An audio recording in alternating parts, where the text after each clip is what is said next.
The end of a fantastic era. Such a great season, just fell just short come the end of the year. Big season now, potentially big turnaround of players. Who stays, who goes, and who does the manager like? Despite being a great season for certain players, they went missing in big moments come the end of the season.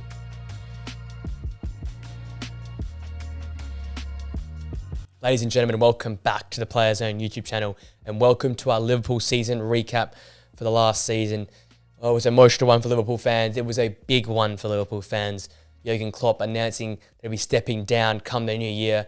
The emotional impact of that, going for the quad at some point in the season, only coming up with one trophy and falling short in the Premier League. It had it all. It was cinema, this title run, this season and all. There were some great moments and some very sad moments on the journey. But for Liverpool fans, when you look back at the season, it's got to be a tick because coming to the season, there was a big turnaround in players. A new system was implemented. I called it Liverpool 3.0 in many regards with this new style of football, not so pressing orientated, more possession orientated, trying to outplay teams playing through the lines. And they built such a great core, which I've screamed at being underrated throughout the whole season. The new players that have come in have been superb.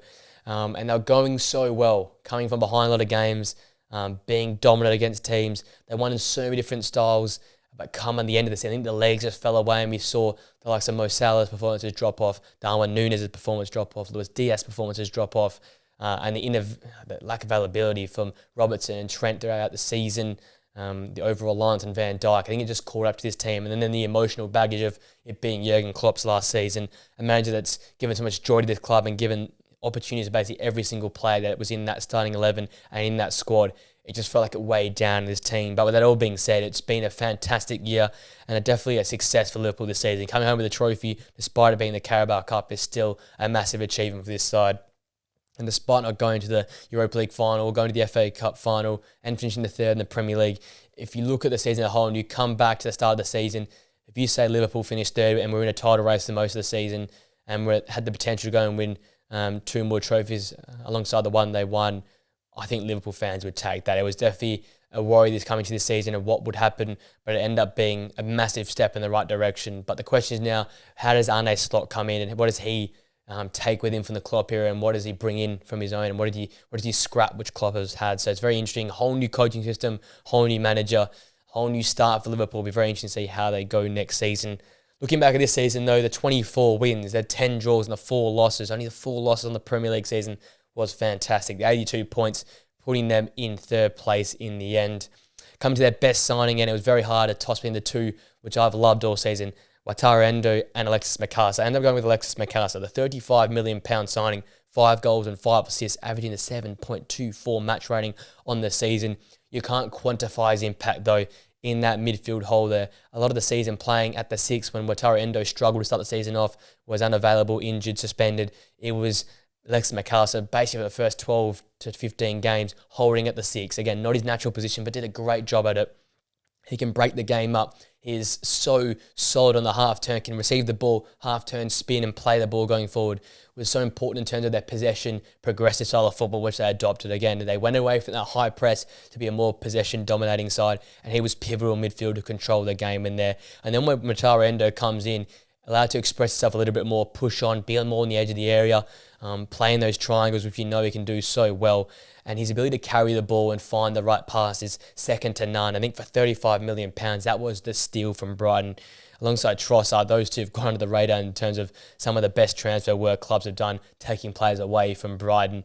I think he's excelled his game. At Brighton, he was more of receive and play on the half there, half spin there. But now he can play on the full half spin, can carry the ball, drives into different areas, opens the game up for others. And when you've got such a dynamic and powerful, skillful front three, his ability to find assists and find passes forward of the park is second to none. I remember one of the assists at Anfield come the end of the season, I think was to find Darwin Núñez or Salah, was just fantastic, the pass he played. He's got the vision, he's got the technical ability, and he's got that workman mentality midfield that he can play at a 6, and he's got that defensive acumen as well.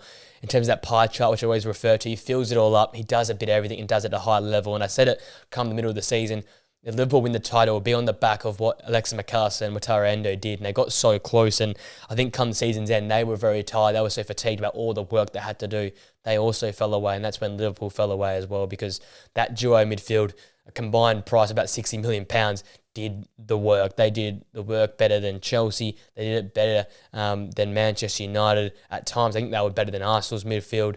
Probably only below Man City just because of Rodri and his impact on that team there. They were just so consistent throughout the season. I think Alexis McAllister, for me, probably the value signing of the season. £35 million, an absolute steal for a World Cup superstar.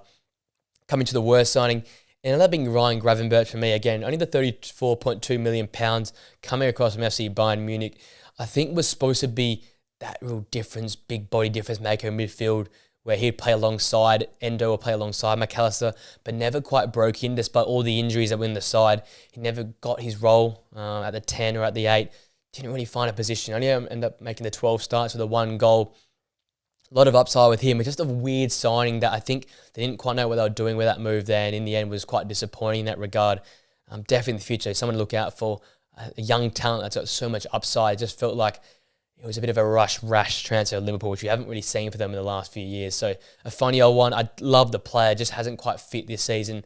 But under Arne Slot could be the choice for him to lead that midfield with that big body, strong size, and definitely someone in that big mould that can go and push on and be a really solid number 8 for the Liverpool side going forward. In terms of the moment of the season, it's not actually in the Premier League. It's going to be the Carabao Cup final win. You think about all the players that weren't there. The player that Connor Bradley played at right wing, Virgil van Dijk with the winning goal. The consistent peppering that Luis Diaz did to that Chelsea back line. The work of these young stars. Bobby Clark came off the bench and making an impact. You had all these youthful players on the park. Yarrell Quansah at times. I think they had 7 academy players at the current point in time. They beat this £1 billion bottle jobs, which Gary O'Neill labelled Chelsea as. It was a great moment. I just felt like I could kick Liverpool on from there on to finish the season off. It obviously didn't quite go that way, but those young superstars coming up, Van Dijk, the captain, winning Jurgen Klopp his last trophy with such a big header. It was just symbolic. It was quite a special day for Liverpool fans, and I think something they'll go down and remember is Jurgen Klopp's last trophy lift for the club, and the way they did it with the youth academy, Klopp backing the young guys, some inspirational performances from those not injured in the senior team, just superb, and what a cup final win that was in the end. Coming to the breakout player of the season, someone that appeared in that game there, Connor Bradley, the 11 Premier League appearances, 1 goal, 3 assists, but his defensive work for me, 3 tackles per game, averaging the 7.32 match rating. He was a clear breakout. When Trent wasn't there this season, they need someone to step up, and he jumped into that mould very, very well. Inverted at times, probably not to the best extent, but was that true back and forth, up and down that flank in terms of a fullback. Really solid defensively. Didn't make many mistakes in terms of defensively. Didn't quite have the output going forward that Trent had. But to fill in that mould and such a big hole in this team that Trent leads, he did it to such a great level.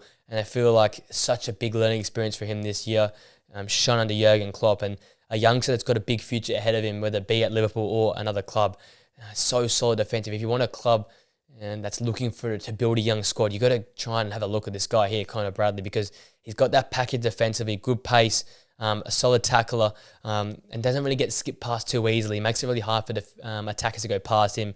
He's played in some massive games as well this season and has lived up to the mould. I think all the pressure of having to fill in Trent's boots, the way he's dealt with that as well is a plus in his book as well. And I think 1 goal and 3 assists as well in those 11 Premier League appearances. Again, the output's there. He can get forward as well.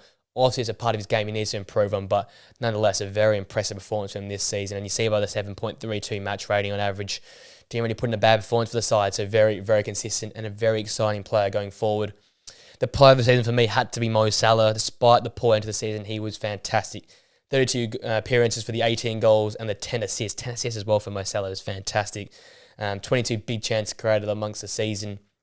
Someone that's been such a focal point for the Jurgen Klopp side, and sort of sad how it sort of fell away at the end there, but such a hard work. And that sort of first 3 quarters of the season, he was unstoppable. He was carrying this side on his own, with Núñez having his ups and downs and Diaz and Jota's having their ups and downs and availability problems. He was a consistent player that continued to perform and continued to give you output, especially from the front 3. It felt like that midfield core was doing all they could. The defence with Van Dijk and Trent giving all they had, Alisson and goal giving all they had. It just felt like up top there was a lot of missing pieces, and that was a summary of their season. They just couldn't put the ball in the back of the net consistently enough. But for the moments where they were pushing for that tie, it was Mo Salah that was the one that putting the ball away, being clinical in front of goal, setting up for others, scoring for himself, just doing what Mo Salah does best. And for a poor Mo Salah season, they get 28 goal contributions from his 32 appearances. Again, ahead of the likes of Phil Foden, close to the likes of of the Cole Palmers and Erling Haaland says all you need to know about Mo Salah, that a poor season for him is still up there with the best. That's how good he can be. So he's definitely the player of the season for me. Now looking to the priorities for next season, starting off, number one, allowing Arne Slot time to slot in, if you pardon the pun. Yeah, they gave Klopp time with a very poor side. It's not the same poor side now that he's going to re-inherit, but he's going to put in his own philosophy. The 4-2-3-1's his sort of system he wants to play. He's going to change the style a little bit, tinker a bit, find his players that he likes from the squad, sell a few players off, bring a few players in.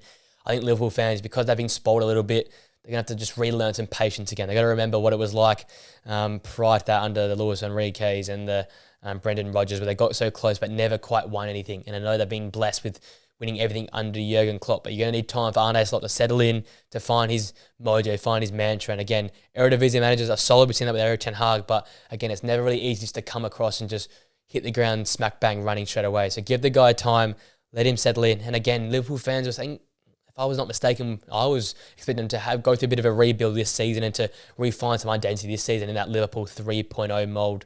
They might continue that style. They might have to go through Liverpool 4.0 and have to rebuild a little bit more again this season. But you've got to give the guy a chance. I feel like in this modern managerial market, we're just so cutthroat. Give him go, give him go. See what it does to Chelsea's ruling their club. It's ruined Manchester United across the last 10 to 12 seasons. You can't just keep cutting managers away. See what Arteta's done. They gave him time. He's producing. Klopp was given time across his first 1.5 seasons. He's produced. Give the guy a chance to settle in, to build a squad, to build a mentality, to build a style of football, and it's going to be positive. Liverpool are a big club. They will find a way. Just give this guy a chance to settle in. The second point is to start on Salah's future early. A lot of rumours about will he be sold, will he be kept. I hope it doesn't become a Ronaldo-type situation with Arne Slot making him the scapegoat. So that's to come in and decide, is Salah a part of our future? Is he a part of this sort of system we want to work with? If it's a no, just get rid of him. Let's cut ties. If he is, you got to use him. There's no in between here. You got to be yes or no with Mo Salah. Keep him or get rid of him. That's a special player of the club. You don't want him to go out into a toxic environment. Let him go on his own accord if you want to sell him, or if he doesn't want to be there. If you want him, play him. Let him do what he does best, which is score goals. But defensive, he's obviously going to be a little bit weaker. So it's going to be important over the summer to decide on Mo Salah's future. And the third choice is to sign a clinical number 9. I love Darwin Núñez. I love his work rate and what he stands for, but he's just not that clinical striker you need at a big club like Liverpool. So you got to shop around in the market to find that clinical number 9 in that sort of Tony, Isaac mould that will put the ball in the back of the net when they get the opportunity. That's not going to be wasted in front of goal. Yeah, maybe it doesn't have to be that pacey striker like we've seen with Núñez and like Rasmus Højlund, Nicholas Jackson. Maybe it's a bit of an older striker, but a striker that just gets the job done. I feel like that's going to be pivotal to them this season. That was a missing link last season. That was the reason I think they didn't quite go on and compete all the way to the final day. It was that tiredness and, most importantly for me, missing big chances in front of goal. So if you can fix that up, there's no reason why next game they can't be amongst the top 4 again. I don't expect them to be title challengers yet again, but I expect them to be around the sort of top 4 or 5 positions if they can get a clinical number 9 for Arne Slot. That all being said, their season grade for Jurgen Klopp's last season in charge, I've gone with an A-. Again, sort of tainted by the last 2 months where they fell away against Atalanta in the Europa League, beaten by Manchester United in the FA Cup, and obviously fell short in the Premier League. But the season as a whole, fantastic. Superseded anything I could have expected for. I predicted him to finish third at the start of the season, but never be this close in terms of a title race. The way McAllister and Endo have turned out, the work Virgil van Dijk being back to his 2019, 2018 best. What we've seen from Mo Salah this season, Luis Diaz continued hard work. Harvey Elliott coming up and being a reliable figure. It's been fantastic for Liverpool this season. You're going to have players leave. Obviously, the manager leaves as well. There's a lot of emotional baggage come end of the season, but I think they dealt with it all in all pretty well. And it was definitely a success considering they got a trophy home come season's end. So a lot to build on for next season, but this season in a whole has got to be a tick. I know fans might feel a bit hollow and feel like they fell a bit short, but if you go back 9 months from now and you looked at the season they had, you'd probably be very happy for Liverpool fans or just a neutral in general. With that all being said, ladies and gents, that brings my Liverpool recap to an end. Very happy with them this season. Such an improvement, but very sad. Obviously, we lose one of the great Premier League managers in Jurgen Klopp. If you enjoy the video, guys, smash a like on it. Subscribe to the Players Zone channel. Press that post notification bell so you know we upload more podcasts and videos like these. With that all being said, enjoy the rest of your day, guys. Enjoy the rest of the football action coming up, and I'll see you guys in the video very, very soon. Take some, guys. See you later.